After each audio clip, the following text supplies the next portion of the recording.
ఆంధ్రప్రదేశ్ రాజకీయాల్లో ఒక్కోసారి ఓటమి అనేది అంతం కాదు, అది ఒక కొత్త ఆరంభం కావచ్చు. కేవలం 5,000 ఓట్ల తేడాతో ఓడిపోయిన ఒక నాయకుడు 5 ఏళ్లలోనే ఏకంగా 90,000 ఓట్ల భారీ మెజారిటీతో ఎలా తిరిగివచ్చారు? ఈ అసాధారణ రాజకీయ పునరాగమనం వెనుకున్న కథేంటో ఇప్పుడు చూద్దాం. ఈ నంబర్ చూడండి, 5,337. రాజకీయాల్లో ఒక్క ఓటు కూడా గెలుపోటముల్ని మార్చేయగలదు. కానీ ఈ నంబర్, ఇది ఒక రాజకీయ ప్రయాణానికి పునాది వేసింది.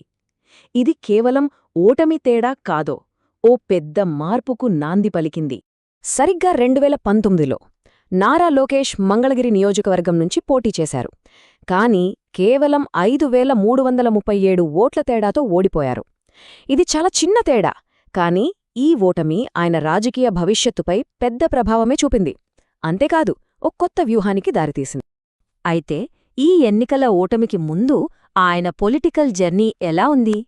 చాలామందికి తెలియని విషయమేంటంటే, ఆయన ప్రత్యక్ష ఎన్నికల్లో గెలవక ముందే పార్టీలో, ప్రభుత్వంలో చాలా పవర్ఫుల్ పొజిషన్స్లో ఉన్నారు. చూడండి, 2017లో ఆయన మొదట ఎమ్మెల్సీగా నియమితులయ్యారు. ఆ తర్వాత వెంటనే అప్పటి ముఖ్యమంత్రి ఆయన తండ్రి చంద్రబాబు నాయుడు కేబినెట్లో మంత్రిగా కూడా చేరారు. ఇక్కడ మనం గమనించాల్సిన విషయమేంటంటే, ఈ కీలక పదవులన్నీ నియామకాల ద్వారా వచ్చాయే తప్ప డైరెక్ట్ ఎలక్షన్లో గెలిచి రాలేదు. ఆయన మొదటిసారి ప్రత్యక్ష ఎన్నికలు ఎదుర్కొన్నది 2019లోనే. మంత్రిగా ఆయనకి చాలా కీలకమైన శాఖలు దక్కాయి. ఇన్ఫర్మేషన్ టెక్నాలజీ అంటే ఐటీ, అలాగే పంచాయతీరాజ్, గ్రామీణాభివృద్ధి. వీటివల్ల ఆయనకు పరిపాలనలో మంచి అనుభవం వచ్చింది.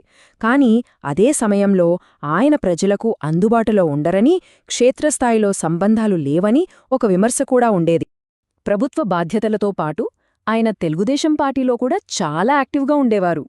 ముఖ్యంగా పార్టీ స్ట్రాటజీ చూసుకునేవారు. ఆయన సాధించిన విజయాల్లో ఒకటి ఈ డిజిటల్ సభ్యత్వ నమోదు కార్యక్రమం. ఇది అప్పట్లో పెద్ద సక్సెస్ అయింది. ఆ కార్యక్రమం ఎంత సక్సెస్ అయిందంటే, ఆయన ఆధ్వర్యంలో పార్టీకి ఏకంగా 50 లక్షల మందికి పైగా కొత్త సభ్యులు చేరారు. ఆలోచించండి, ఇది మామూలు విషయం కాదు. పార్టీ పునాదుల్ని చాలా బలంగా మార్చేసింది. ఈ సభ్యత్వ నమోదు వెనక ఉన్న టెక్నాలజీ గురించి చెప్పాలి. అది అప్పట్లో ఒక సంచలనం. అక్కడికక్కడే నమోదు కోసం టాబ్లెట్లు వాడారు.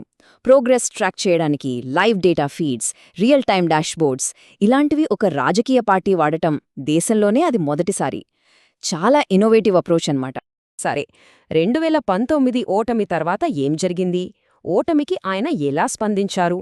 ఆ స్పందనే ఈ 4,000 కిలోమీటర్ల సుదీర్ఘ ప్రయాణం. భారత రాజకీయాల్లో పాదయాత్ర అంటే దానికి ఒక ప్రత్యేకమైన స్థానముంది. ఇది కేవలం నడక కాదు, నాయకులు నేరుగా ప్రజల్లోకి వెళ్లడానికి, వాళ్ల సమస్యలు స్వయంగా తెలుసుకోవడానికి ఉపయోగించే ఒక చాలా శక్తివంతమైన పద్ధతి. లోకేష్ చేపట్టిన ఈ యాత్ర ఎంత పెద్దదో ఈ నంబర్స్ చూస్తే అర్థమవుతుంది. 1 కాదు, 2 కాదు, ఏకంగా 400 రోజులపాటు ఆగకుండా సాగింది. మరియు ఆయన నడిచిన దూరం అక్షరాల 4,000 కిలోమీటర్లు. ఈ డెడికేషన్ చూసి చాలామంది ఆశ్చర్యపోయారు. ప్రజల దృష్టిని బాగా ఆకర్షించింది.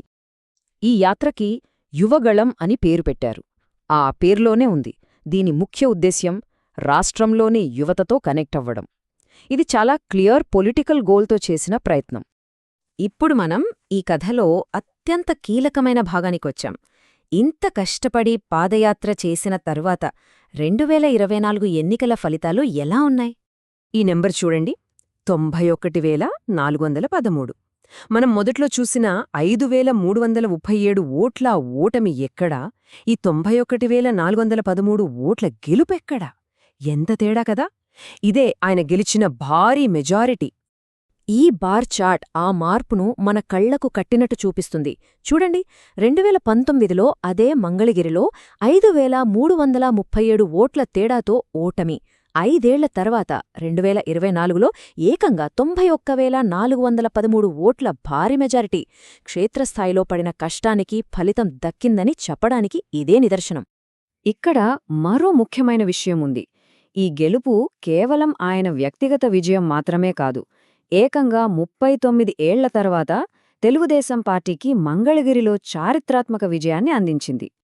ఈ చారిత్రాత్మక గెలుపు ప్రజల నుంచి ఆయనకొక పవర్ఫుల్ మ్యాండేట్ ఇచ్చింది. మరి దీనివల్ల ప్రభుత్వంలో ఆయన పాత్ర ఎలా మారిందో చూద్దాం.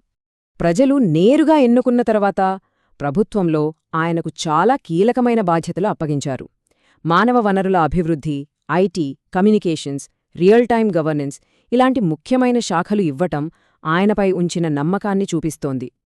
ఒకప్పుడు నియామకం ద్వారా మంత్రి అయ్యి తర్వాత ఓటమిని ఎదుర్కొని ఏకంగా 4,000 కిలోమీటర్లు నడిచి ప్రజల మనస్సు గెలుచుకొని రాష్ట్రంలోనే అతి పెద్ద విజయాల్లో ఒకటి సాధించడం. ఈ మొత్తం ప్రయాణం మనకేం చెప్తోంది? ఆధునిక రాజకీయాల్లో కూడా ప్రజలతో నేరుగా కనెక్ట్ అవ్వడం, అంకిత భావంతో పనిచేయడం ఎంత ముఖ్యమో ఇది చూపిస్తోంది. ఈ పరివర్తన భవిష్యత్ రాజకీయాలకు ఏమైనా సంకేతాలిస్తోందా? ఇది ఆలోచించాల్సిన విషయమే.